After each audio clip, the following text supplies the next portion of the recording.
Du coup, on en revient. Tu fais un plan d'entraînement, tu as un coach. Plonge-nous un peu dans une semaine dans ton entraînement.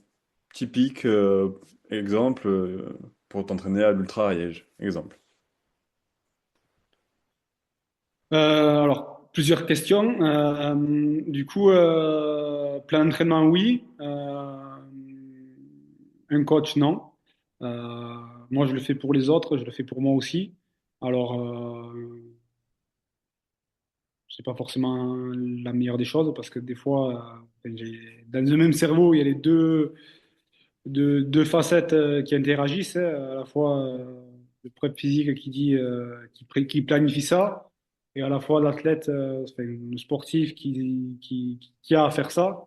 Et des fois, les deux cerveaux, entre guillemets, s'entrechoquent et l'un prend la part sur l'autre, ou voilà, à la fois par rapport à la gestion de la charge d'entraînement, Bien sûr. à la fois je sais que des fois, je me pose la question de prendre quelqu'un qui fera plus ou moins ce que je vais faire moi, mais qui me dira de faire ça. Moi, je n'aurai pas à réfléchir. Ou une personne avec qui je pourrais interagir pour voir quelqu'un à qui parler. Mais voilà, jusqu'à maintenant, je le fais comme ça. Voilà, sachant que ce que j'ai dit tout à l'heure, je m'oriente. C'est une gestion assez particulière. Je ne mets pas forcément de pression là-dessus. Oui, j'ai un plan d'entraînement où je me fais une structure, mais des fois, je divague aussi. Et ça, c'est ce que je dis aussi souvent. C'est qu'il n'y a pas un type d'entraînement, il y a des entraînements possibles pour se préparer à une course. Donc voilà, après une semaine type, j'en ai pas vraiment, parce que ça varie beaucoup en fonction de mon planning pro, contraintes aussi. Mais je fonctionne souvent par bloc.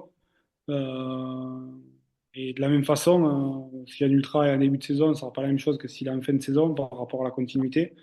Mais là, je sais plus ce que j'avais fait pour l'Ultra Ariège, mais de mémoire, il y avait eu deux, trois grosses semaines de volume courant juin, même si je connaissais, j'avais fait des recos. Voilà, sachant avant j'avais fait des courses dans la saison, j'avais fait le Grand Raid du Ventoux fin avril, j'avais fait l'Euskal Trail en mai. J'avais réadapté parce que j'étais sur une course dans les Alpes à début juin, mais qui avait été stoppée à cause des conditions. Donc là, j'avais un petit peu réadapté et fait plus de volume ensuite que ce que j'avais imaginé au départ. Mais voilà, oui, c'est un mélange en fait de tous ces paramètres-là à l'instant T. Et souvent, j'imagine des choses, mais en fonction de la forme, je ne le fais pas forcément. Je régule, j'ajuste et je module par rapport à ça. Ouais, tu t'adaptes en permanence finalement. Ouais, ouais, bien sûr. C'est ça. Mais le nombre de kilomètres en semaine, typiquement, par exemple, la semaine dernière, t'as fait combien de kilomètres Ouais, tu cours tous les semaine jours dernière, j'ai pas fait avec... grand-chose. Eh oui, bien sûr. Ouais, Non, non, non. Ouais, la semaine dernière, c'est pas un bon exemple parce que c'était la semaine après Tarn-Vallée. Et là, pour le coup, Tarn-Vallée, la course c'était le samedi. Enfin, samedi, j'ai fini dans la nuit à 2 heures du matin le dimanche matin. J'ai fait 3 jours off. J'ai fait une petite sortie de vélo le mercredi d'une heure très cool. Jeudi, vendredi off. Et après, samedi, dimanche, j'ai couru, mais c'était imposé un peu parce que j'ai encadré un stage trail dans les Pyrénées, là, dans les Hautes-Pyrénées, du côté du Val d'Azun, avec un collègue. On encadrait, donc j'ai fait 30 bornes sur 2 jours avec des groupes, donc à intensité plutôt modérée. Mhm. Euh, mais voilà, je sentais, mine de rien, enfin, 6 jours après un ultra, musculairement, il n'y a pas de courbature, mais il y a une fatigue, ça c'est prouvé, les études le Ouais. montrent. Pour récupérer la force musculaire après un ultra, c'est minimum 3 semaines. Donc, même si, enfin voilà, souvent on récupère bien, enfin, on pense avoir récupéré, parce qu'on n'a plus de douleur, mais il y a une fatigue musculaire profonde déjà, et après il y a une fatigue sur l'ultra, sur des longues durées, il y a une fatigue physiologique par rapport à la dette de sommeil, par rapport à la durée d'effort au niveau du système nerveux central, il y a une fatigue présente. Euh, à fait. Et là encore, on est à J+10. Ce matin, j'ai couru 2 heures. Je sens une fatigue. Enfin, je sens que j'ai pas encore totalement récupéré. Je fais pas d'intensité. Enfin, même si j'en fais pas non plus énormément dans une saison. Enfin, l'hiver, mais après, de moins en moins ou différemment. Mais voilà, je sens qu'il y a encore une fatigue et c'est normal. Et bah, parfait, j'en reviens à une question, c'est du coup, c'est quoi tes petits tips de récupération? Là, typiquement, tu fais quoi? Tu fais des bains froids, tu te masses, tu fais marcher la machine, tu la fais bouger un petit peu pour que la circulation sanguine revienne. Ça dépend en récupération à quoi, après quoi, mais après un ultra, Ouais, euh, c'est c'est l'alimentation, j'ai envie de dire en premier, alimentation. Euh, parce que, parce que l'organisme en a besoin. Oui, enfin, alimentation, hydratation, alimentation. Voilà, manger en quantité, parce que l'organisme, enfin, moi je sais qu'après un ultra, l'organisme il me demande, je mange, mais 2 heures après j'ai faim. Et voilà, c'est vraiment manger sainement, hein, mais voilà, Tu manges manger. avec Après, ou oui, sans gluten? effectivement. Pardon? Tu manges avec ou sans gluten? Avec, j'ai pas de, j'ai aucune, je fais aucune restriction alimentaire, je mange de tout. Ok, En quantité, voilà, je m'adapte. Les dernières semaines, je fais un peu plus attention. Ça pareil, c'est très individuel, mais non, non, j'ai pas de restriction. Mais après, pour revenir à la question précédente, c'est l'alimentation, le repos, le sommeil qui est vachement important. Aussi, bon là, le Tarn-Valais, c'était un format sans grosse, enfin, c'était 19 heures, mais mine de rien, je finis à 2 heures. La nuit après, je dors pas forcément. Mais sur un ultra où il y a vraiment une blanche complète, il faut le récupérer, cette dette-là. Donc, c'est faire des bonnes nuits. Dans la mesure du possible, si on a la possibilité, ben, c'est faire des petites siestes en début d'après-midi pour récupérer cette dette de sommeil-là.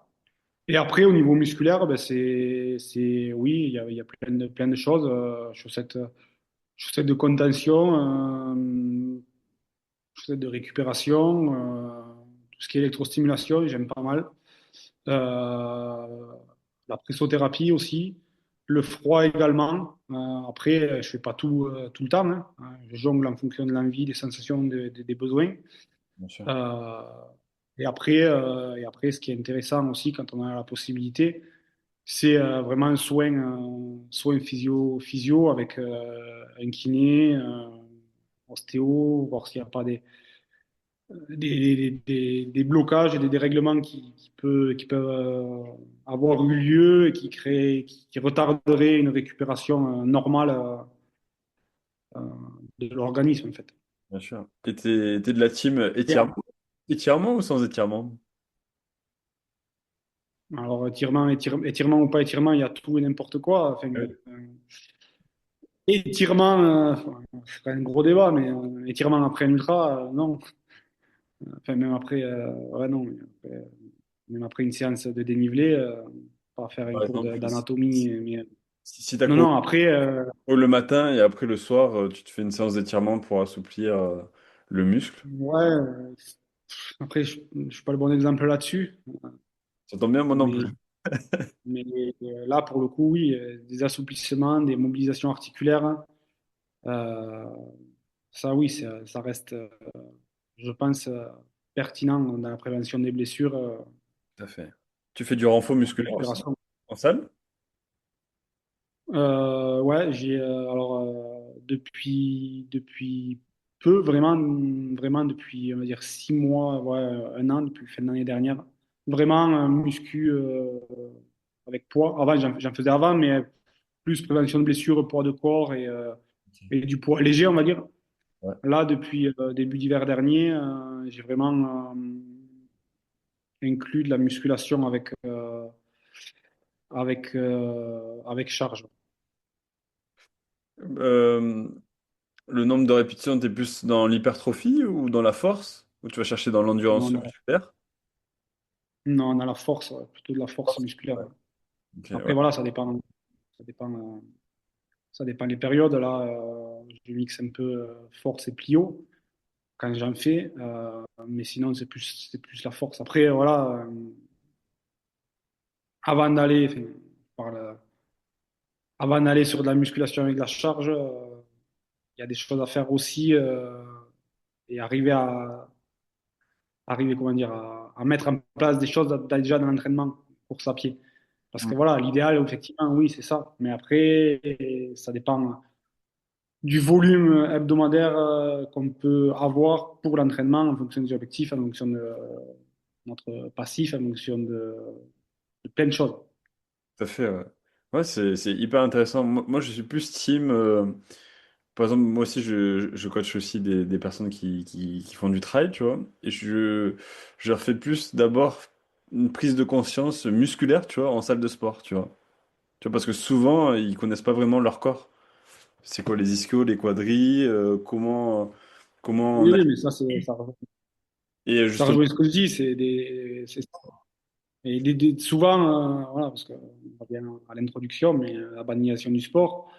Mais déjà, arriver à certains à leur faire prendre conscience de l'intérêt de faire des routines de prévention de blessures à poids de corps, je suis bien d'accord. c'est déjà un gros pas. Ouais. Ouais, Donc avant d'aller, c'est des personnes avec de la poids, voilà. Mais après, l'intérêt de la musculation par rapport au travail, par rapport aux contraintes qu'on se met, par rapport à la force et à la puissance musculaire en côte, par rapport à la résistance au dénivelé négatif sur la longueur sur un format ultra, oui, c'est tout à fait pertinent. ouais, moi, de mon côté, je fais du renfort au bas du corps et des squats lourds. Tu vois, 3 répétitions, pas plus, 3 x 3. Et ça m'avait plutôt bien réussi, tu vois. Donc je sais que bah, au niveau du tendon, je sais que d'après les études, t'as un transfert de force entre l'endurance et la force. Donc ça m'avait plutôt bien réussi par rapport à ça. Et du coup voilà, pour en revenir à ça. Et j'ai une question du coup par rapport à l'ultra-ariège. À quoi penses-tu, Ouais. ou même, pas forcément que l'ultra-ariège, mais dans les autres courses, à quoi penses-tu quand tu cours finalement? Parce qu'on dit souvent, t'as le véhicule, donc ton corps, tu l'as entraîné, donc forcément, on est bon dessus en principe. Et après, il y a la tête, le mental, qui est tout aussi important finalement. Ouais, ouais. Bah après, là pour le coup, et t'as beau être premier, dernier, premier même, moi je ne compare pas du tout à ces personnes-là, hein, mais premier des courses, les mecs qui gagnent l'UTMB, la Diag, etc. T'as beau être entraîné, ton corps sur des formats comme ça, il est pas, enfin, il te, à un moment donné, il dit stop, quoi. Et si t'as pas quelque chose qui prend le relais derrière, et justement, c'est quoi? Ça va être la tête, avec des routines, avec une anticipation, avec de la préparation mentale. Alors, préparation mentale, c'est très vaste, mais avec la répétition mentale, avec des routines, avec des schémas à avoir avant, des choses à laquelle tu penses avant euh, et que tu t'imagines comme une solution de repli pour divaguer, pour penser à autre chose, pour t'accrocher dans les moments de difficulté, ben, c'est compliqué. Donc ça, c'est vachement important. Après, moi, à quoi je pense, ça dépend. J'ai plein de petites routines. Ben, pourquoi je fais ça? Les sacrifices que tu peux avoir mis pour cet objectif-là. Euh, c'est pas forcément la meilleure solution non plus, mais pourquoi t'es là, pourquoi tu as envie de faire ça, pourquoi tu as envie de réussir, ce qui t'a poussé à, à faire cette course-là. C'est aussi pour cette raison, je rebondis avec ce que j'ai dit tout à l'heure, le leitmotiv, il faut vraiment avoir l'envie et une raison pour prendre un dossard sur cette course-là. Voilà, moi, l'Ultra Riège, j'avais envie de la faire par rapport au fait que ben, ce soit une course à laquelle j'avais été dans l'organisation au départ. J'avais fait le off, moi, j'avais fait la distance en off en 2019 à l'époque. Là, j'avais envie de la faire avec un dossard, j'avais envie de la réussir par rapport au fait que ce soit un des deux ultras du département où je vis.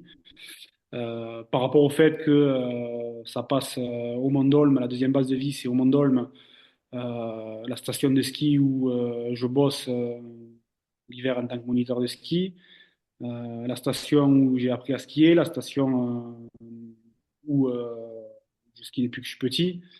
Euh, voilà, par rapport à toutes ces raisons-là, j'avais vraiment, voilà, c'était ma raison à moi, mes raisons à moi sur cette course-là. Euh, voilà, c'est vraiment avoir un leitmotiv personnel et des outils sur lesquels s'accrocher, des routines mentales, des images, voilà, ça peut être tout et n'importe quoi. Ça peut être les vacances la semaine avant en famille, un moment avec les enfants. Donc, Ça dans peut des être moments de tout et dur, n'importe quoi à tel ou tel moment de la course. dans des moments de dur où tu es, on va dire, près de l'abandon, où c'est dur mentalement, tu reviens vers l'essentiel, plus vers ce qui t'a poussé à faire ça. Ouais, ben c'est oui, oui, il faut revenir vers l'essentiel, essayer d'inverser la tendance. L'USRA, c'est des hauts et des bas. Il Bien sûr. faut arriver à tout mettre en place euh, et à tout faire pour que les bas durent le moins longtemps possible. Donc après, ça dépend quel type de bas et quel problème on a à l'instant T. Une fatigue musculaire, des douleurs digestives, le sommeil, euh, Ça un dépend problème de matériel. Enfin, ça dépend voilà, de c'est plusieurs toutes ces facteurs. choses-là. Et, et voilà, c'est arriver à gérer tous ces paramètres-là pour que les bas soient le plus courts possible. Et en termes de prépa mentale, du coup, c'est quoi ce que tu fais finalement? Tu as tes petites routines que tu parles pour justement éviter ces moments de bas, revenir vers le haut. Ouais, ben moi, c'est ce que je dis, c'est avoir des images. Après, Les images, ouais. avoir des images, là, c'est vraiment l'anticipation. Ouais, c'est une forme de visualisation. Ouais, visualisation. Alors là, c'est de la préparation mentale et de l'imagerie mentale, mais de retour et d'expérience, il y a beaucoup de personnes qui sont focus sur la préparation physique et pas forcément sur la préparation, les éléments extérieurs. Et l'anticipation et la préparation permet de la confiance en soi. Donc la préparation physique, oui, mais la préparation aussi matérielle, la préparation logistique, la préparation de ses ravitaillements, la préparation des trajets pour, enfin, si il y a quelqu'un qui fait l'assistance, de ce que tu vas faire à tel ravitaillement, des temps que tu estimes, de ce que tu auras besoin à tel endroit, à tel endroit. Euh, Ça se passe rarement à 100% comme tu l'imagines, mais le fait d'anticiper, d'imaginer des scénarios, ben, à l'instant T, en fonction de la forme du moment, de- du point que tu vas faire à l'instant T, ben, tu vas pouvoir piocher tel ou tel élément de tel ou tel scénario que tu avais imaginé et, et, et arriver à faire quelque chose de bien. Je prends souvent cet exemple-là du ravitaillement. Pour moi, il y a, je sortirai un nombre bateau, mais il y a 75% des gens, ils passent un temps fou au ravitaillement de façon inutile. Pourquoi? Parce qu'en fait, ils arrivent au ravitaillement, ils rentrent dans le ravitaillement et ils vont se dire, OK, là, je suis à tel kilomètre, j'ai besoin de faire ça. Sur un ultra à des bases de vie, il y a des gens, il reste des temps énormes. Et ils font moins de choses que ce que je peux faire moi en 3 minutes, quoi. Et le fait de savoir que tu as un ravitaillement qui arrive, enfin, tu as une base de vie qui arrive kilomètre 110 par exemple, que tu arrives, à ce ravitaillement, à cette base de vie, je dis n'importe quoi, à la tombée de la nuit, ben, tu sais qu'à ce ravitaillement, tu vas monter à un col en altitude, ben, tu sais qu'il fait frais, il fait frais. Tu sais que moi, quand j'arrive à cet endroit-là, ben, je fais un check, dans les 2 kilomètres avant, je fais un check sur moi à l'instant T, qu'est-ce que je fais quand j'arrive au ravitaillement? Hmm. Ok, je me fais ma route. Tac, tac, tac, tac et tac. Alors ça peut être mettre la frontale, mettre un manche longue s'il fait froid, changer de chaussures si j'ai mal aux pieds, j'ai envie de changer de chaussures. Et ensuite, ça va être quoi? Ben, ça va être vider mes déchets, prendre, recharger mes flasques. Enfin voilà, c'est tac, tac, tac, tac. Savoir anticiper et même des fois, en descendant, je le fais. Ok, j'ai toutes ces choses à faire. J'ai un, deux, trois, quatre, cinq choses à faire, par exemple. Et entre alors, c'est un des exemples parmi des dizaines et dizaines qu'il pourrait y avoir, mais entre quelqu'un qui fait ça et quelqu'un qui va rentrer dans le ravitaillement, qui va se dire, OK, là, je suis au kilomètre tant, derrière, je vais où, j'ai quoi, le prochain, il est dans combien de kilomètres? Ben, toi, tu es déjà reparti, tu es au col, que la personne est encore en train de se poser des questions en bas. Et ça, pour moi, cette démarche-là, elle est tout autant bénéfique, si ce n'est plus, pour quelqu'un qui joue devant que quelqu'un qui est milieu de peloton ou qui flirte avec les barrières horaires. Parce qu'à son propre niveau, en fait, on a un gain ou une perte de temps en fonction de ce qu'on met. C'est clair. Je te rejoins dessus sur la notion d'anticipation. J'aime beaucoup parce que du coup, lorsque j'ai fait les 100 kilomètres, pareil, j'avais programmé ouais, je crois à chaque étape. J'avais du rechange. À chaque fois, je me changeais parce que je savais que tu sues un petit peu. En suant, du coup, tu développes du sodium, donc le sel. Et le sel qui justement absorbe l'humidité, tu vois. Et donc, je voulais le moins possible être humide, tu vois, me sentir humide. Donc, à chaque fois, je me changeais, je me remettais de l'eau dans la figure, j'enlevais tout et je repartais, j'étais neuf, tu vois. Donc, je te rejoins dessus de l'anticipation. Et après, je savais que du coup, à chaque vêtement, je savais quelle étape je devais faire, tu vois, ce qu'il y avait. Et aussi, j'avais mis aussi une intention à chaque étape, tu Ouais, vois. après, ouais, ouais, chacun a ses routines, C'est sûr. ses outils. Quelqu'un qui va très bien marcher, c'est quelque chose qui va très bien marcher pour quelqu'un, aberrant pour une autre. Mais ça, on rejoint le principe d'individualité. Exactement. Ouais. Et toi, du coup, tu m'as dit que pendant l'ultra-âge, la chaleur était incessante, enfin, était énorme. Comment tu l'as géré finalement? T'as fait comment? Ouais, ben, bon, je vais pas refaire tout le scénario de ma course, mais pour résumer brièvement, l'ultra-raid, tu as dû commencer à le regarder. Le profil, c'est une première partie assez montagne, euh, en altitude, et après, vers le 40e, là, après Gourbit, il y a 25 kilomètres plutôt très bas en altitude, fond de vallée, où tu passes en plein après-midi pour les premiers. Et après, la base de vie, la première base de vie de Mercus, tu remontes en altitude dans le massif de Tarbes. Euh, et après, dernière partie, quand tu quittes le massif de Tarbes, tu repasses sur la corniche, un petit peu plus bas en altitude. Mais bref. Et en fait, moi, j'étais parti devant, devant. Euh, et après, il y a deux coureurs qui couraient ensemble, qui étaient annoncés comme favoris, euh, qui m'ont doublé, alors que moi j'avançais bien et j'étais dans mes temps, pour le coup, encore à ce moment-là. Euh, et j'ai de suite pris la décision de ne pas forcer, de ne pas vouloir les suivre. Et ils m'ont mis vraiment du temps jusqu'à la base de vie.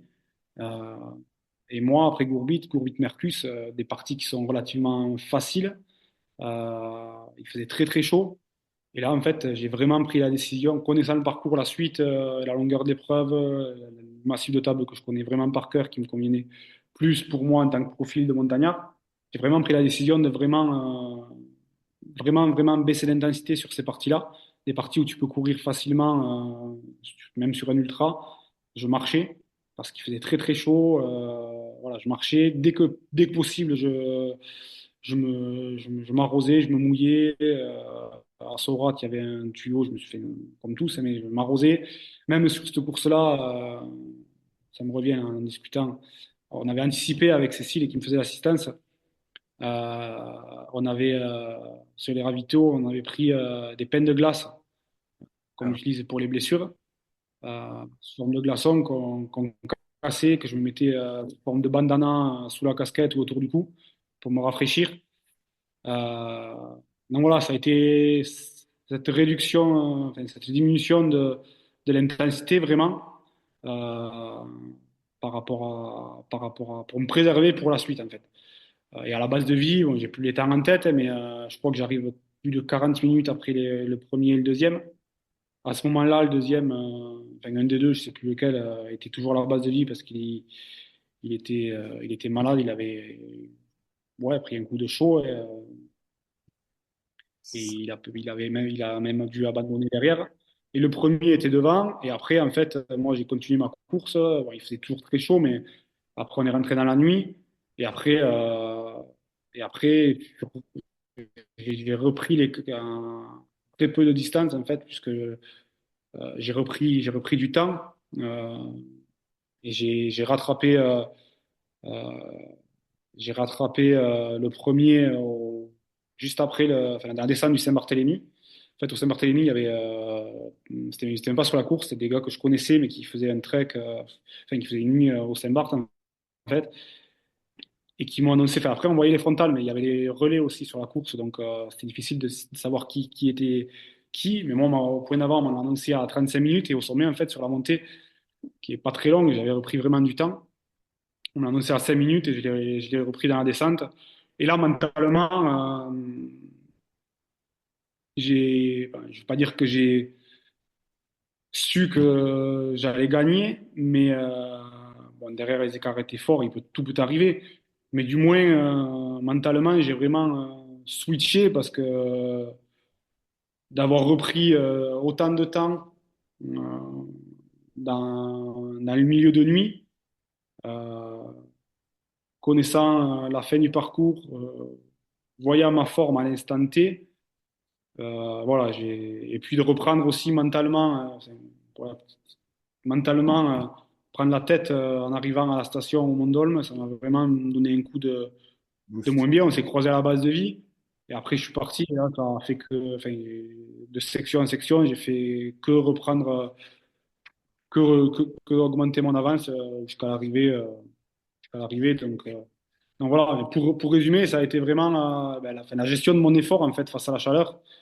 Et voilà, sur un ultra, me préserver dans la journée où il a fait chaud.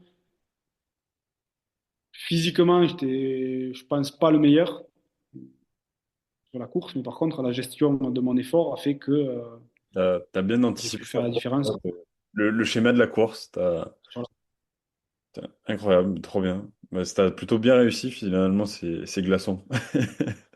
Et la gestion de ton effort. Ouais, bah, j'ai inventé, il y en a qui le font hein, sur les courses très chaudes, Eh oui. les courses très chaudes aux États-Unis, tout, enfin, même en métropole, mais c'est, ouais, Et mine de rien, moi, ça soulage pas longtemps, ça rafraîchit pas longtemps, mais ça aide bien. ça fait du bien, ouais. Ça réduit la température corporelle Ouais, temporaire. Et c'est ça. du coup, j'ai une question. Est-ce que ça joue un rôle prépondérant, ta famille, dans, dans tes trails de tous les jours? Le fait qu'ils soient derrière ou pas? Les ultras, ouais, alors ça, chacun le voit comme il veut. Maintenant, comme je dis, je cherche pas forcément la performance, mais à haut niveau, maintenant, l'assistance, c'est quasi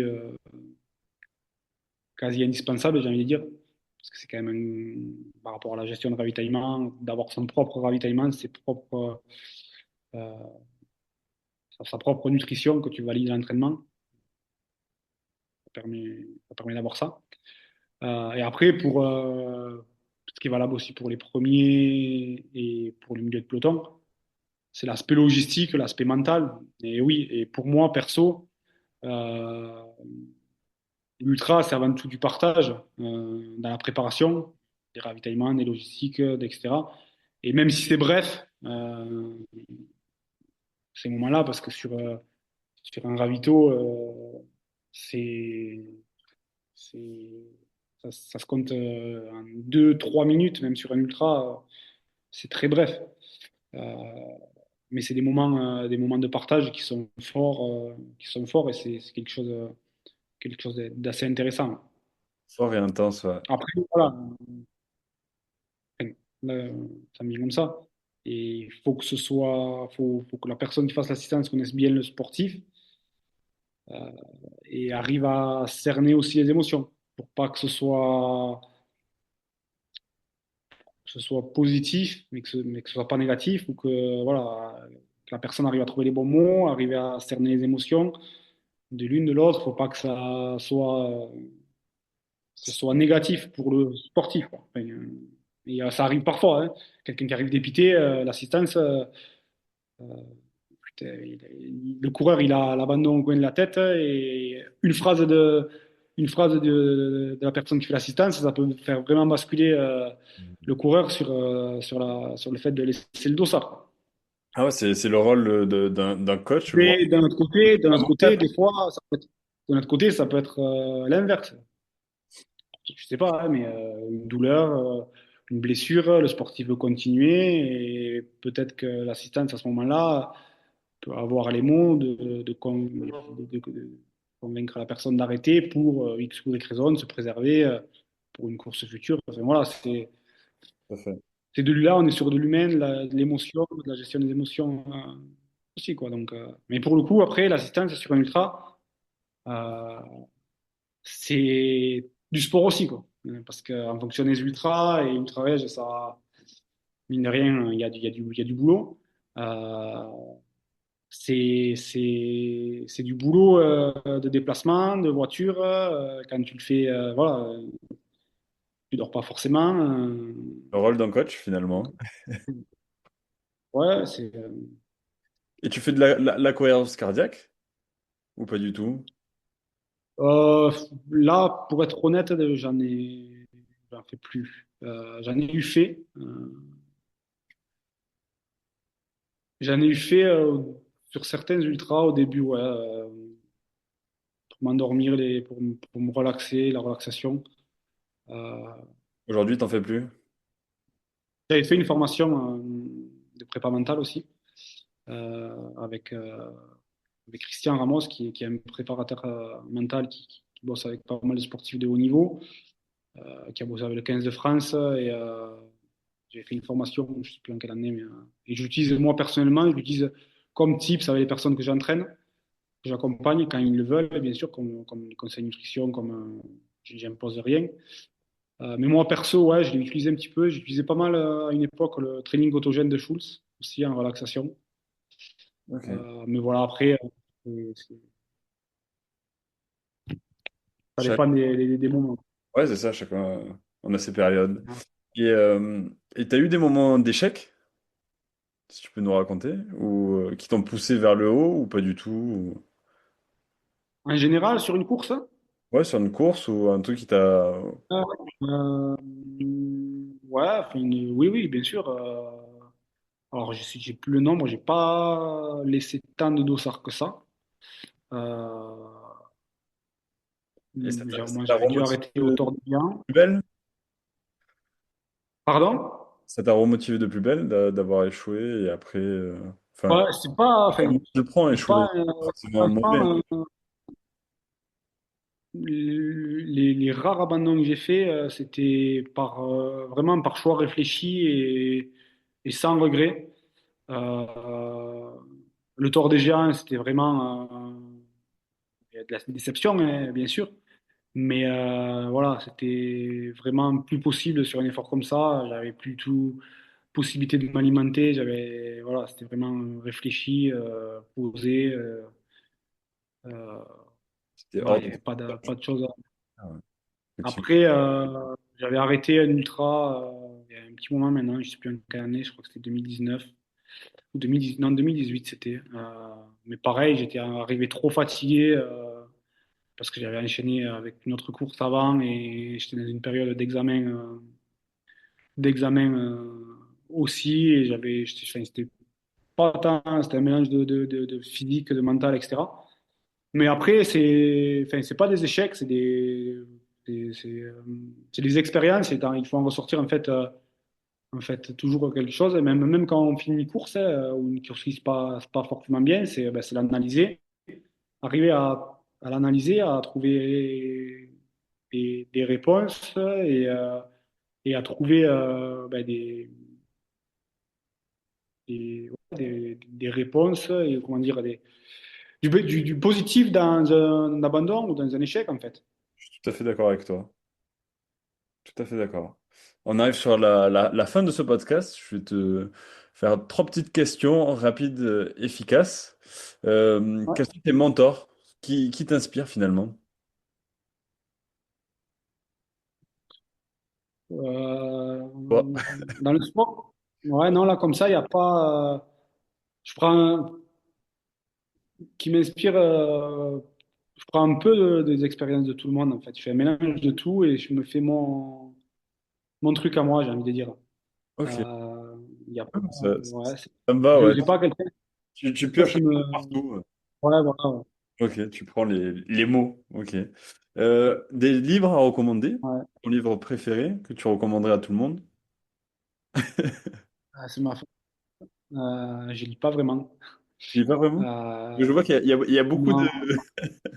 Ouais, il y a une belle bibliothèque, mais pour le coup, si tu regardes, on enlève les livres de ma femme, tu vas avoir des livres sur l'entraînement, sur la prépa mentale, sur le ski, sur les sommets des Pyrénées, sur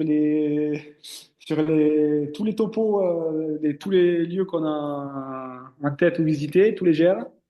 Mais après, il y a pas, non, là comme ça, pareil, il y a pas Ok. je n'ai pas de livre qui me vient comme ça. Et pour finir, du coup, si tu avais trois éléments à donner pour un mec qui veut débuter en trail ou le plus important pour toi. Trois éléments pour finir.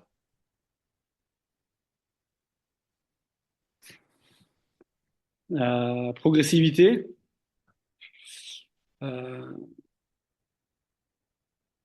respect de son intégrité physique Mhm. Écouter son corps, c'est ça? et plaisir. Un plaisir. Tout à Et fait. plaisir. Je trouve que c'est des bons mots pour finir ce podcast. Donc, mais du coup, merci Antoine. C'est génial. J'ai Merci à adoré toi. partager cet échange avec toi. Du coup, j'ai appris plein de choses. Donc, la personne que tu es, l'ultra-Ariège et des petites notions à droite et à gauche qui me permettront à tous de s'élever et élever le potentiel humain qui est en chacun. Donc, c'est génial. Ouais, merci. Ouais. Merci à toi. Merci Antoine. Ciao, ciao. Ciao. Hop.